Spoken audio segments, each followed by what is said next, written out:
বীরাঙ্গনা নাঙেলি, কবি নীল মুখার্জি।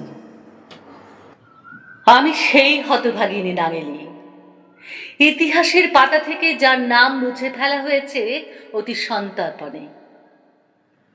চরথালা গ্রাম, ইঝাবা জাতির এক দরিদ্র পরিবারে চিরুকন্দনের ঘরণী হয়ে এসেছিলাম একদিন।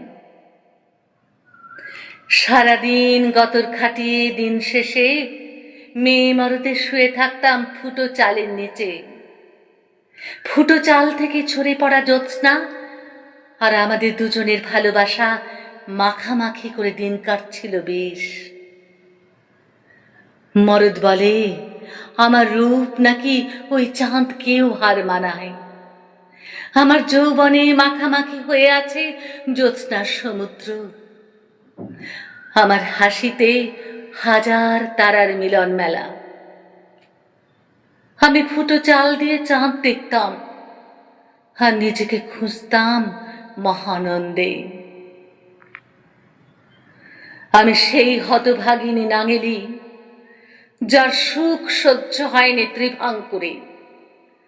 ব্রাহ্মণ রাজা ত্রিভাঙ্কুর শোষণের কালো পর্দায় মুড়ে রেখেছেন দুটি বিশেষ কর, পুরুষের পৌরুষত্বের ছাপ তুলতে আর নারীর অতি লজ্জা বেআব্রু করতে দিতেই হবে মূলাক্ষরণ। গ্রাম প্রধান এসে বলে যায়, অব্রাহ্মণ পুরুষ গোঁপ রাখলে আর নারী স্তন ঢেকে রাখলে দিতে হবে অতিরিক্ত শুল্ক। আবার যার স্তন যত বড় করের পরিমাণ তত বেশি। আমি সেই হতভাগিনী নাঙেলি যে নারী লজ্জা শুল্ক তুলে দেয়নি শোষণ ত্রাসের মধ্যমণি রাজভিকারী ত্রিভাঙ্কুরের হাতে। আমার শালীনতা, আমার লজ্জা, আমার যৌবনকে উন্মুক্ত করে দিইনি ওই নারী মাংস লোলুপ ত্রিভাঙ্কুরের নজর সম্মুখে। পৌরুষত্বের অহংকার আর দাম্ভিকতায় মাখামাখি রাজ পেয়াদা প্রবুথিয়ার কড়া হুঁশিয়ারকেও অনায়াসে অগ্রাহ্য করে বেঁধেছিলাম বক্ষবন্ধনী। আমি সেই নাঙেলি। রোষাগ্নিতে প্রজ্বলিত লেলিহান শিখা আমার দ্বারে ঝংকার করে, তোমায় শুল্ক দিতে হবে অথবা বেআব্রু করতে হবে তোমার ওই স্তন যুগল। অব্রাহ্মণ যুবতীর স্তনাবৃতে নাহি অধিকার। বিনা বাদে প্রবেশিলাম গৃহান্তরে। রাজপ্রহরী অপেক্ষারত শুল্ক পাবার অভিপ্রায়ে। আমাকে শুল্ক দিতে হবে। আমার নারীত্ব, আমার লজ্জা, আমার সম্ভ্রম বিক্রি করতে হবে ত্রিভাঙ্কুরের কাছে। দ্রৌপদীর মতো লজ্জা বাঁচাতে কোনো কৃষ্ণও সেদিন আমার পাশে ছিল না। তাই ব্যক্তিত্ব আমার সিদ্ধারাকে সোজা করে রাখল। দৃঢ় হলো আমার মন, আর দৃঢ় হলো আমার মুষ্টিতে আবদ্ধ তীক্ষ্ণ ছুরিকা।